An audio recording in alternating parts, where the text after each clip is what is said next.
This is Timothy. We call him Timmy. As you can see, he's in desperate need of a bath.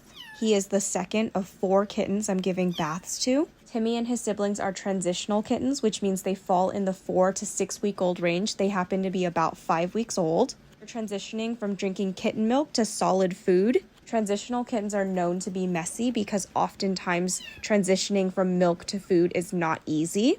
Kittens learning how to eat involves them switching from drinking from a bottle to eating solid food. With that comes very messy meal times because they're often jumping in their food and putting their paws in there.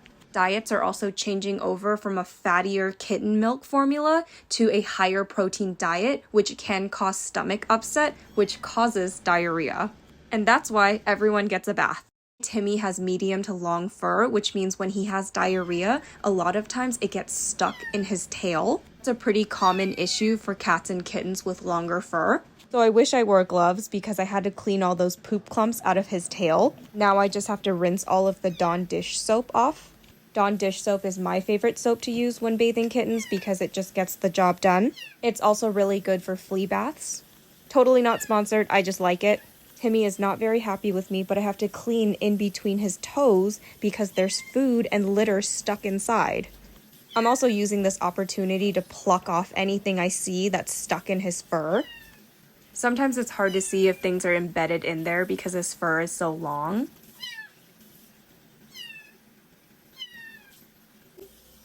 Just one more good, thorough rinse and we should be good to go. It takes a little bit more time to bathe kittens with longer fur just because you want to be thorough and get all of that soap out.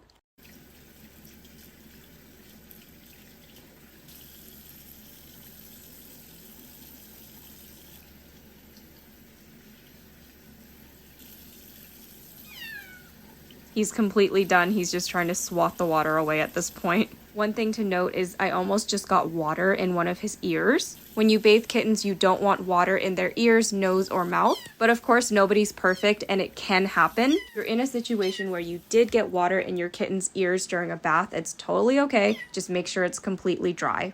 Dry it out using a Q-tip or toilet paper. I'm just wiping his face here to make sure it's all clean. If you get water in your kitten's nose or mouth, contact your foster coordinator for further instructions. Different shelters and rescues have different protocols for everything. Now that Timmy is all clean, I'll go ahead and dry him. I promise I'm being gentle here. The video is sped up. I'm getting as much moisture out of him as possible so that he doesn't get cold. I have a setup in the bathtub. It's a heating pad with a towel over it. He'll go in there with his brother Stellan to continue drying while I bathe the other 2 kittens. Thank you for joining us for another bath.